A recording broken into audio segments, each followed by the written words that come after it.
Hello there everybody, my name is the Lucky Tuck and welcome to the wonderful world of Rift, and I am here today to show you Fall of Lantern Hook, which is a level 44 dungeon located at the bottom of Lantern Hook in Droughtland.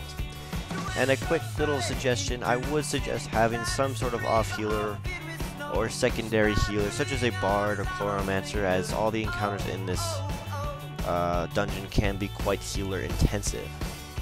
And speaking of encounters, the first one you will encounter is Rorf, and he is a warrior beastmaster, which means he will have a pet with him. His pet's name is Scratchy. That is a very nasty ability where he scratches you and places a dot on you called Infected Wound. And this ability will last about a minute, and it will consistently tick on the person until they are at full health, so this is one of the biggest reasons why you should have secondary healers. So you want to kill Scratchy first because his master Rorf has an ability called Feline Mind, which is a channeled ability that heals Scratchy. However, you can't interrupt it, so what you want to do is you want to be interrupting that Feline Mind casting spell while your DPS is killing Scratchy. And once Scratchy is down, you can move on to Rorf, and he has 3 abilities. The first one I already mentioned, Feline Mind, and the second one is called Spirit Bite, and his second is Fail Root, which roots the tank. And after he roots the tank, he will then jump backwards about 10 to 15 meters and begin casting, excuse me there, wow. He will begin casting Spirit Bite. Spirit Bite is a ranged attack, so this can be quite annoying to the tank. So the strategy for this is quite simple. Use that off healer whenever you need it. Kill Scratchy first. Interrupt Rorf when he attempts to heal him. Once that dang Scratchy's dead, all you need to worry about is that root and his leap back ability. And so this is when a rogue tank would come in handy, especially as he is able to teleport quite simply and fastly. Yeah. And the second boss encounter is a fairly long encounter. It has 2 phases. Oh, it is Pyromaster Cortilnad. Just by the way, I forgot to mention that. In his first phase, he will spawn 2 ads, Scald Flesh Ash, and Molten Dogs. And he'll be consistently, spawning them throughout the fight.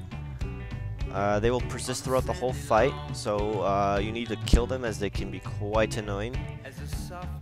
So just during this first phase, this is all you have to worry about are these 2 ads, so just round them up and just DPS them down.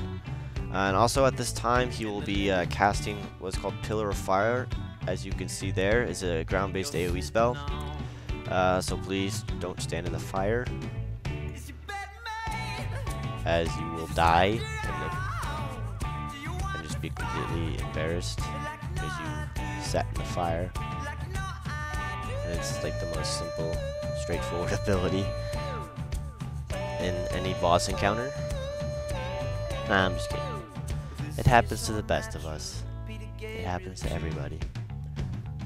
And so after a while, the second phase will begin shortly, and he'll continue casting that Pillar of Fire, and ads will still be spawning as well. And so this, just to add on to it, he will also be casting Fireball and Cinderburst.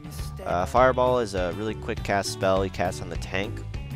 However, Cinderburst is a longer cast time, and it does pretty massive damage on anybody in the party. He'll be casting on different people.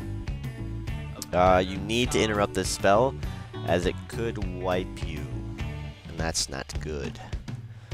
And to make it worse, he will be teleporting around the room randomly, and so this is an important reason to clear all the trash, so then you don't have trash on your DPS and healers and stuff. And as he teleports a fair good distance away, and he'll begin casting spells, so you have to stay on your toes. And Void Knight tanks are especially good against this if you combine them with a rogue in a bard spec for that in combat run speed to get to where he teleports faster, so it'll make it much easier. Another good combination is a rogue tank. You can of course teleport to where the boss is. So that should make those types of builds and configurations should help you much simpler. And the last fight is definitely the most healer intensive fight. Is a combination of a DPS race that will really stress your healers, and it's a fairly you move around a lot. That's what I'm trying to say. It is Ember Lord Eritu. I know I said that wrong as well, but oh well. He has 4 abilities. The first one is called Explosive Bolt, that will randomly select a target that isn't the tank, and it will explode upon impact and all of the players surrounding him. So you need to spread out, but not too much. His second ability is called Fire Claw, which is a frontal cleave that is extremely fast. He loves to spam this, so healers, please be aware of this. It can cause massive damage. His third ability is Dark Invocation, which is a fear. And his last one is Scorching Shard, which he summons a red shard on top of a random target, as you could see them right there. It's a short-ranged AoE blast ability. It does some damage. It's not too bad, but it's just more annoying than anything. And they will persist throughout the whole fight, and they can build up over time. This is the DPS part of the DPS race part of the encounter. And once you've mastered all these abilities, you should have no problem, and you have just beaten Lantern Hook. Thanks for watching, everybody. My name is The Lucky Tuck, and I will see you guys next time. Thanks for watching.